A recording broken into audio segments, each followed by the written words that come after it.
Enfoque. Geopolítica, investigación, relaciones internacionales. Enfoque. Una mirada profunda y decolonial a los hechos más importantes de nuestra historia. Enfoque. Comunicación articulada para el buen vivir. Pueblos con memoria.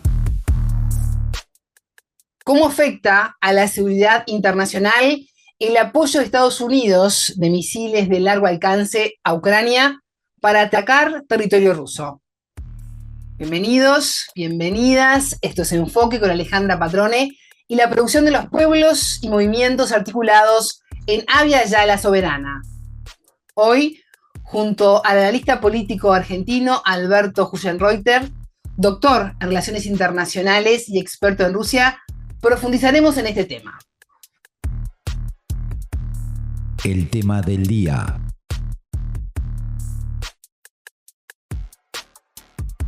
Y a partir de este momento hacemos un contacto con Buenos Aires. Allí se encuentra Alberto Hugenreuter. Alberto, bienvenido a Enfoque, ¿cómo estás? Es un gusto recibirte. Hola Ale, gracias por invitarme a esta conversación con ustedes. Alberto, Rusia acusó a Estados Unidos de echar leña al fuego y seguir avivando el conflicto de alguna manera y la tensión al permitir que Ucrania use misiles estadounidenses de largo alcance para atacar territorio ruso. El presidente Vladimir Putin ya está hablando de tomar medidas. Hay una situación bastante global en este momento. ¿Considerás que si viene una escalada en esta guerra con Ucrania? ¿Cómo analizás esta situación? Bueno, en relación con la posibilidad de una escalada en esta guerra, yo diría que hace tiempo que la guerra viene escalando, ¿no? El dato que quizá hoy le da más fuerza a la escalada es la autorización por parte del presidente demócrata de que Kiev, autorización para que Kiev pueda utilizar misiles de largo alcance, que no son misiles de largo alcance, es un sistema de artillería de corto alcance, porque cuando hablamos de largo alcance tenemos que pensar en sistemas cuyo rango arranca a partir de los 550 kilómetros. Pero dada el territorio que tiene lugar en esta guerra, podemos decir que sí, que tienen un largo alcance, ¿no? Y sí, efectivamente implican una escalada, ¿no? El punto es hasta dónde puede llegar esta escalada, puesto que posiblemente, y esto abre una ventana de oportunidad, porque no hay que pensar que todo puede ser una catástrofe, quizá esta escalada lleve a la necesidad de frenar precisamente la guerra, puesto que es muy difícil que esta escalada implique revertir la situación para las fuerzas de Ucrania. Es muy difícil realmente que Ucrania pueda revertir lo que está ocurriendo en el campo de batalla, donde ya no hay una guerra de trincheras, no hay una guerra en punto muerto, puesto que Rusia ha venido logrando ganancias territoriales con el fin de tener una posición más favorable, esto es ganancia de poder geopolítico, ante una eventual cese y el inicio de muy complejas negociaciones que tal vez se esperan en 2025. Yo lo llamo el año estratégico a 2025 porque creo que la guerra se está agotando en el frente y en los sponsors, en los cuatro y que intervienen en esta guerra: Rusia, Ucrania, la Unión Europea, Estados Unidos.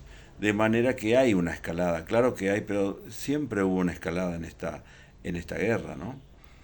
En cuanto a si ingresamos en una nueva fase, sí ingresamos por supuesto en una fase donde hay algunas advertencias por parte de Moscú particularmente, que ha hecho algunos retoques recientes a su doctrina nuclear, ¿no es cierto? Ha dejado el uso de las armas atómicas tácticas al menos más cerca de su posibilidad. Ahora Rusia también necesita mostrar esta posibilidad, puesto que es una superpotencia nuclear, y si realmente sus intereses vitales se encontraran en riesgo, Rusia podría recurrir a la utilización de armas nucleares tácticas. Yo siempre dije que guerra, diciendo lo que decía el general MacArthur, no hay sustitutos para la victoria en esta guerra, ¿no? Para las dos partes, pero particularmente para Rusia. Pero nada nos dice por ahora, en esta nueva fase, que Rusia se encuentra en problemas, puesto que para que Rusia se encuentre en problemas tendríamos que estar en un escenario en el que las fuerzas de Ucrania están avanzando hacia el este y el sur del territorio y están expulsando a las Fuerzas Armadas no solamente de las provincias que hoy forman parte de la Federación Rusa, las nuevas regiones ya, sino también de la península de Crimea, y esto llevaría a un problema de poder en el propio seno del poder de Rusia. Pero esto no está pasando, de manera que hay una nueva fase en cuanto a la primera pregunta que ustedes me hacen relativa con que tú me haces en relación con la escalada. Sí, sí, es una nueva fase. Pero también hubo varias nuevas fases en esta guerra, ¿no es cierto? En relación a por qué Biden decide esta autorización. Bueno, yo aquí tengo mi enfoque, ¿no? Posiblemente Estados Unidos está viendo que los tiempos se están acelerando, que en 2 meses llega al poder un dirigente, Donald Trump, que posiblemente implique un cambio en el curso de esta guerra en función del apoyo, del no apoyo diría yo, y por lo tanto quizá la administración demócrata quiere acelerar los términos de asistencia a Ucrania para que Ucrania tal vez logre un mejor posicionamiento en el terreno, pensando que en el futuro próximo puede haber un cese de fuego. Entonces tratar de dejar a Ucrania en una posición menos desfavorable que la que tiene ahora, que es cada día más desfavorable, ¿no? Y hay algo que sí que pienso, ¿no? ¿Por qué Biden decide esto ahora? Eh, Creo que lo decide porque, cuidado, una eventual ganancia de poder geopolítico por parte de Rusia en esta guerra implicaría no solamente la derrota de Ucrania, sino la derrota de Occidente. Y esto para mí es muy difícil de digerir para Occidente, por lo tanto Occidente está haciendo lo que puede en estos tiempos para tratar de apuntalar a las fuerzas de Ucrania que tienen serios problemas de recursos humanos y de capacidades. Esto también es peligroso porque si Biden realmente se propone evitar una caída, entre comillas, de Occidente, bueno, ¿cuál va a ser el próximo curso de la guerra? ¿Va a aumentar el número de asistencia de capacidades a Kiev, acercando la guerra hacia un umbral cada vez más peligroso? Bueno, estas son preguntas. Alberto, ¿y cuánto afecta todo esto al sistema de seguridad internacional? Bien, por supuesto que la guerra afecta a la seguridad internacional, sin duda. Alejandra, porque este es un conflicto no solamente local, si bien a nivel local ocurre la masacre, digamos, ocurre la guerra, pero también afecta esta guerra a nivel regional. Solamente basta con fijarse el grado de acumulación militar que está teniendo esta zona de Europa del Este, ¿no? Una zona que el geopolítico norteamericano Cohen denominaba un cinturón de fragmentación. Basta con mirar cómo se ha militarizado la zona desde el norte de Finlandia, que pasó a ser este año un miembro de la OTAN junto con Suecia. Finlandia el año pasado, Suecia ahora. Se convirtieron en miembros de la OTAN. Esta fue una de las consecuencias de la irresponsable ampliación de la OTAN, la militarización de Europa del Este. Ha caído una cortina de armas desde Finlandia y va a seguir en aumento, más allá de lo que pase en la guerra, desde Finlandia hasta las costas de Turquía en el Mar Negro. De manera que acá tenemos una consecuencia de cómo afecta a la región, el efecto continental también que tiene, puesto que a partir de ahora todos van a tener que pensar en cómo rediseñar la seguridad en el continente. Y aquí los europeos, esperemos, tengan un pensamiento geopolítico propio, puesto que hasta hoy, hasta el día de la fecha, no lo tienen, y este ha sido uno de los factores que llevó a este desastre que se podía evitar. Y por supuesto la guerra también afecta a nivel global, puesto que siempre debe existir, vuelvo aquí a lo de siempre, a lo que digo, ¿no? Una cultura estratégica entre los poderes que cuentan, ¿no? Vuelvo a Tucídides. Los poderes que cuentan tienen que estar de acuerdo entre sí, nunca pueden dar preferencias estratégicas a actores intermedios o menores, puesto que esta guerra ocurre como consecuencia de que Occidente dio preferencias estratégicas a Ucrania. ¿Cuáles eran esas preferencias estratégicas de Ucrania? Ser parte de la OTAN. Y la OTAN siempre habilitó esta posibilidad para el futuro.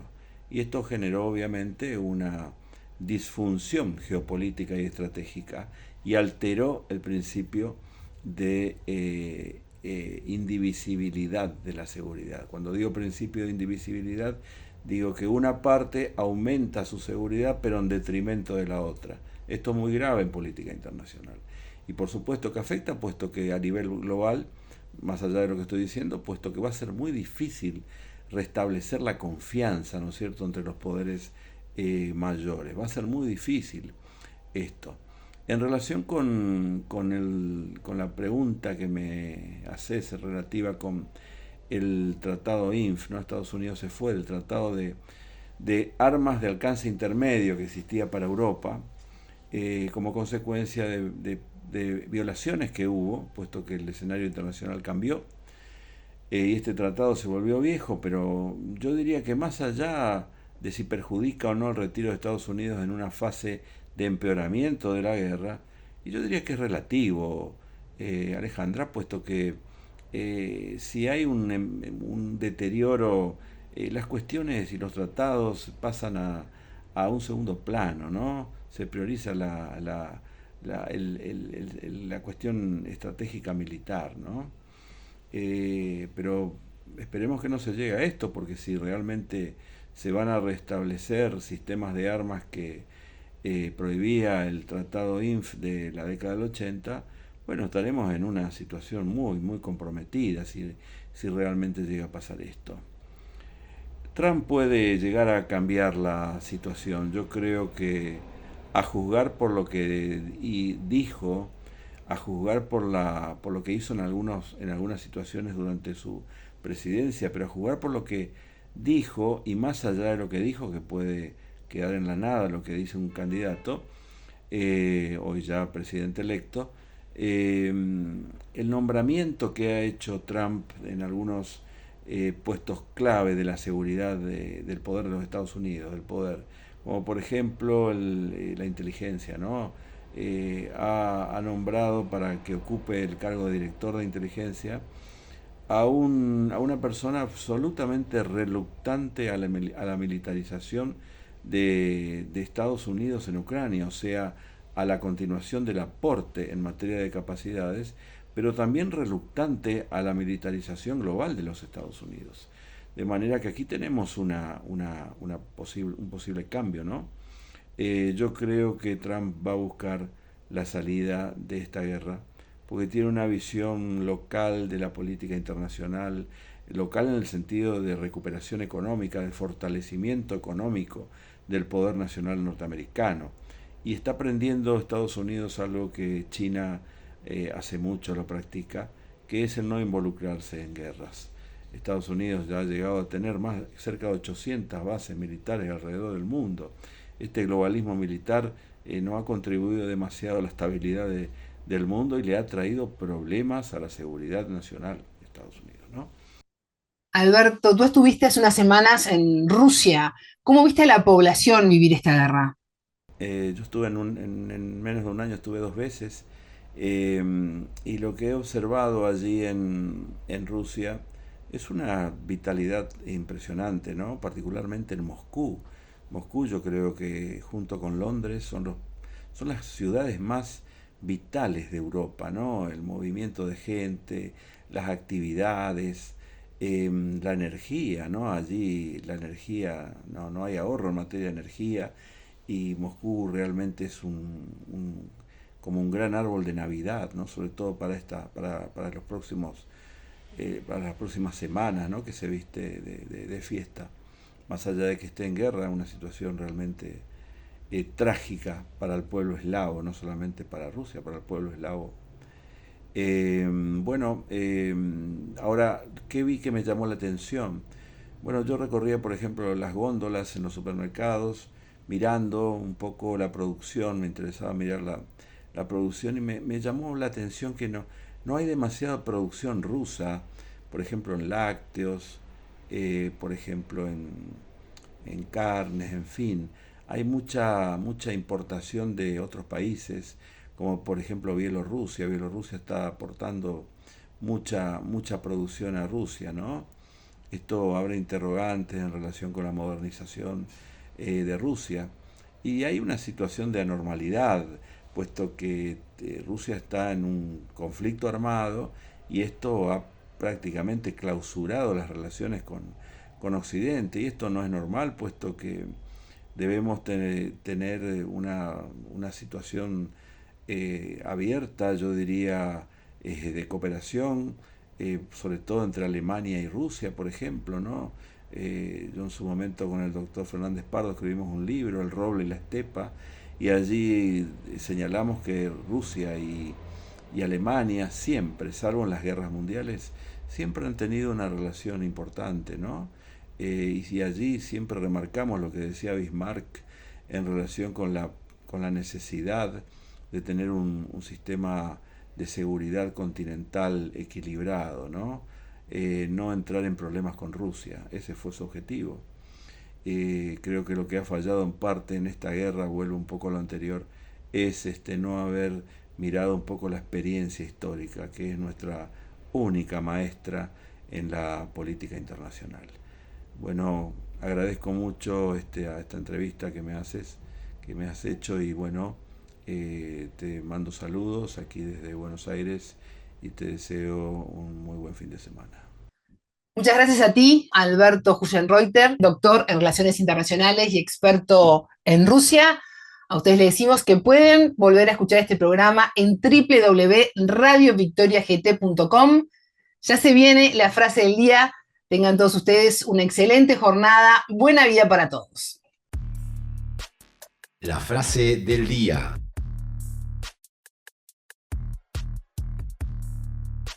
¿Por qué Biden decide esto ahora? Creo que lo decide porque, cuidado, una eventual ganancia de poder geopolítico por parte de Rusia en esta guerra implicaría no solamente la derrota de Ucrania, sino la derrota de Occidente.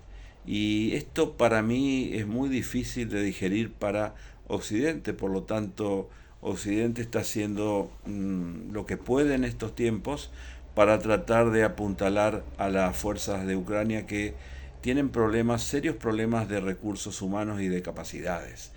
Esto también es peligroso, porque si Biden realmente se propone evitar una caída, entre comillas, de Occidente, bueno, ¿cuál va a ser el próximo curso de la guerra? ¿Va a aumentar el número de asistencia de capacidades a Kiev, acercando la guerra hacia un umbral cada vez más peligroso? Enfoque, con Alejandra Patrone y la producción de los pueblos y comunidades articulados en Abya Yala Soberana para www.radiovictoriagt.com. Radio Dignidad de Honduras, Codecá Guatemala, Abya Yala Soberana, Minca Comunicaciones de Argentina, Rondas Campesinas de Perú y Radio Victoria de Guatemala.